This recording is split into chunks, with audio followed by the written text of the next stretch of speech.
এবার যখনই কোনো পাখি ওই ওপর থেকে উড়ে যায় তখন ওই বিষ জলের বাতাস পেয়ে সেই জলের মধ্যে পড়ে যায় আর কালী নাগের খাদ্য হয়ে যায়। তো যখনই ওই যমুনার তীরের দিকে দেখা যাচ্ছে, কি দেখা যাচ্ছে তো বিষ যুদ্ধ লিখছে জলে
তাদেরকে বলছে জঙ্গম। সেই রকম কত পশু পাখি জীব জন্তু কীট পতঙ্গ সেই বিষের জ্বালায় যে মরে পড়ে আছে তার ঠিক নেই।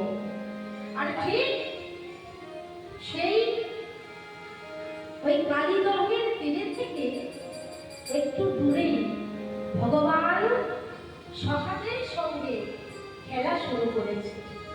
তাহলে কালীয় দমন লীলাটি কবে হয়েছিল?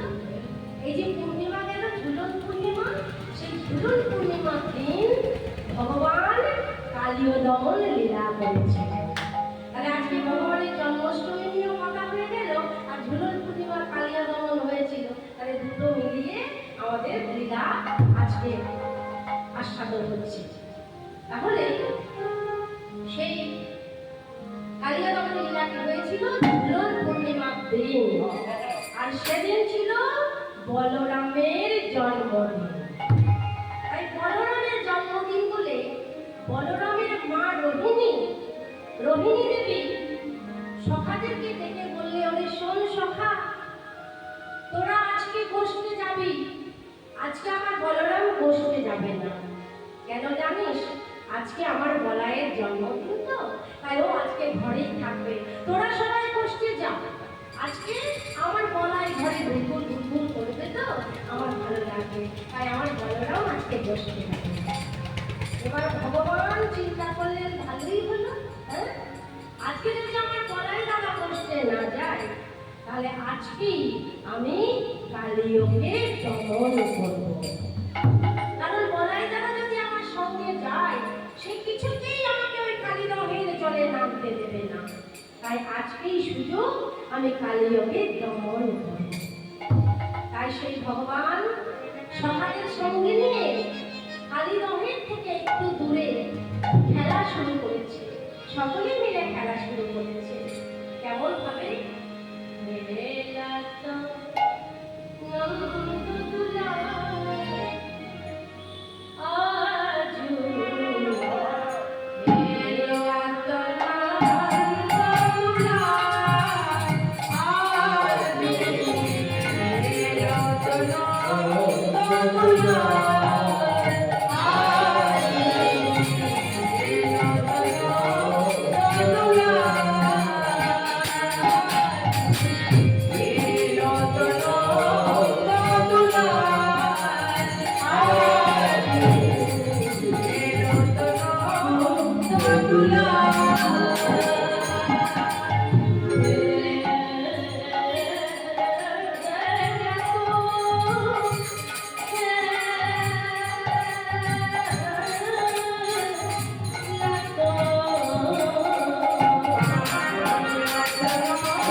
কৃষ্ণ কহে সখাগণ শোনো যাইয়া যমুনাবাদী আসলে অনেকক্ষণ ধরে খেলা করেছে তো, প্রচন্ড রোদের তাপ ছিল, তাই সকল সখাদের জল পিপাসা পেয়ে গেছে। তো যেই না জল পিপাসা পেয়ে গেছে, অমনি কৃষ্ণর কাছে এসে বলছে, ভাই কানাই, অনেকক্ষণ ধরে খেলাধুলা করেছে তো, তাই খুব পিপাসা পেয়েছে রে, কোথায় জল পাই বলতো? ভগবান চিন্তা করলেন যে এই যদি আমি কালীদহের দিকে দেখিয়ে দিই, আমার সখারা কালীদহের জল পান করে তারা অচৈতন্য হয়ে পড়বে, কারণ কালীদহের বিষ জল তো, তাই বিষ জল খেলে তারা অচৈতন্য হয়ে পড়বে ঠিকই, কিন্তু আমি যদি আবার তাদেরকে স্পর্শ করে দিই, তারা আবার চৈতন্য ফিরে পাবে, কিন্তু সেই ভাবে আমি কালীকে দমন করতে পারব। তাই কৃষ্ণ কাজে সখাগণ শোনো যাইয়া যমুনাবাদী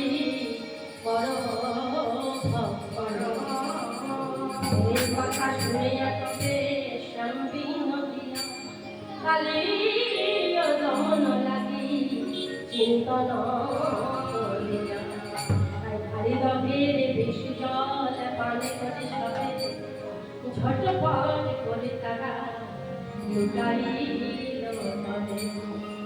বলে কানা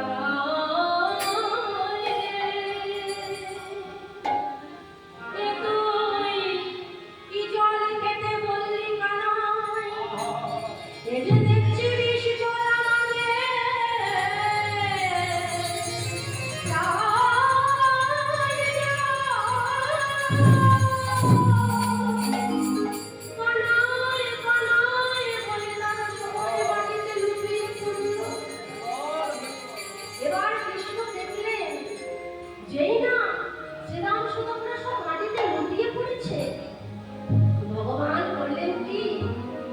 সখাদেরকে সবাইকে স্পর্শ করে দিলেন, আর স্পর্শ করে দিয়েই ওই কদম গাছের ডালের উপর চড়ে বসলেন। দেখি যত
আর ওইদিকে সখারা সব কৃষ্ণের স্পর্শ পেয়ে সকলে চৈতন্য ফিরে পেয়েছে। আর চৈতন্য ফিরেই দেখে কি যে তাদের ভাই কানাই নেই। তো কানাই কোথায় গেল? উঠেই দেখেছে যে কদম গাছের ডাল থেকে ভগবান শ্রীকৃষ্ণ সেই কালী দহের জলে ঝাঁপ দিয়েছে। দেখি বলছে ভাই কানাই, এ তুই কি করলি ভাই? এ তুই কি করলি?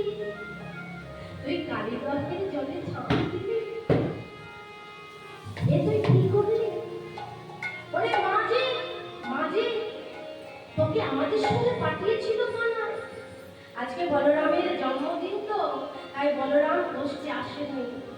তাই মা বলেছিল, শ্রীরাম রে, তোর উপর ভরসা করে আমি আমার গোপালকে পাঠালাম গোষ্ঠে।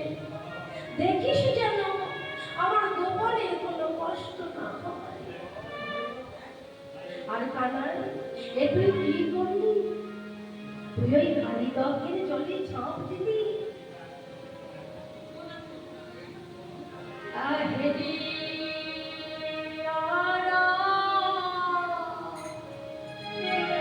রাখালো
কালীয় নাগে ডুবে ওই কালীয় নাগকে লাথি মারছে, মুষ্টি আঘাত করছে তার বদনে। অগ্নি কালীয় নাগ মুখ দিয়ে রক্ত ঢেলে দিচ্ছে, আর সেই রক্ত ওপর দিকে উঠে যাচ্ছে, আর ওপর দিকে উঠে গিয়ে বৃষ্টির আকারে পৃথিবীতে পড়ছে। আর কি হচ্ছে, যখন খুশি হচ্ছে কৃষ্ণ ওই কালীয় নাগের বদনে যখন মুষ্টি আঘাত করছে, তখন একদম সারা পৃথিবী থরথর থরথর থরথর করে কেঁপে উঠছে, মনে হচ্ছে যেন ভূমিকম্প হচ্ছে। আর কি হয়েছে জানেন, আজকে দিনের বেলা অন্ধকার নেমে এসেছে, যা কোনোদিন কেউ দেখেন যে দিনের বেলা অন্ধকার হয়। আজকে দিনের বেলা অন্ধকার নেমে এসেছে। এবারে বসে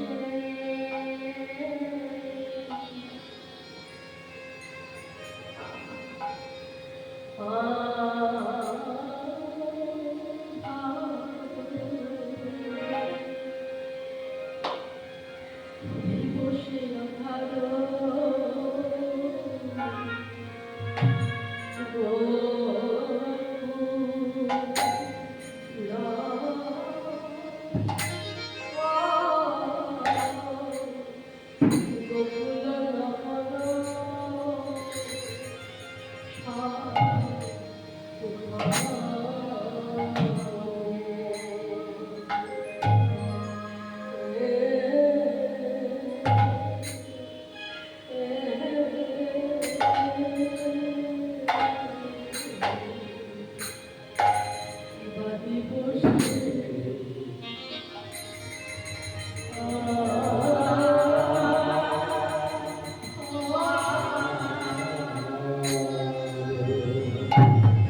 আজকে দিনের বেলা অন্ধকার নেমে এসেছে, আর থরথর করে সারা পৃথিবী কাঁপছে।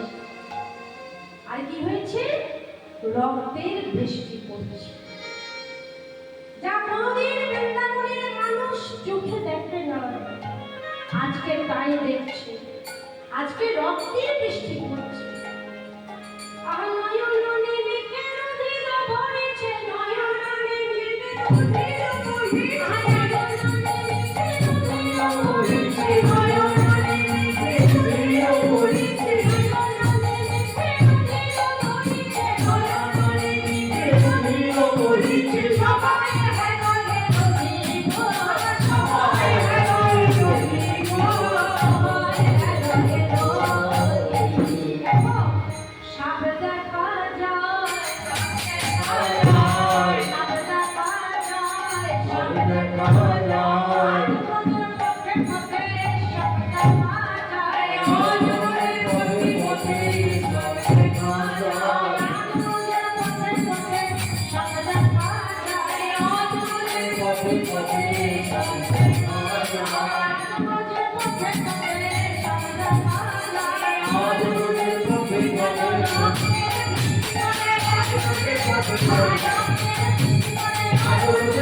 চিন্তা করলেন যে এ তো সর্বনাশ, আমাদের রাজাকে যদি দমন করে তাহলে আমাদের অবস্থা কি হবে? আমাদের তো আরো শোচনীয় অবস্থা। তাই তারা যে যার গর্ত ছেড়ে দিয়ে সবাই মিলে রাস্তায় নেমে পড়েছে। কত রকমের সাপ, কালো সাপ, সবুজ সাপ, লাল সাপ, সাদা সাপ, কত রকমের সাপ একেবারে রাস্তায় রাস্তায় কিলবিল কিলবিল কিলবিল করছে। এত সাপ। ওইদিকে মা যশোদা চিন্তা করে বললেন, যশোদা কোয়ে দারুণ স্বপ্ন দেখিল ভোলাকে। যশোদা কোয়ে দারুণ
হচ্ছে আর সেই বৃষ্টি রক্তের বৃষ্টি হচ্ছে।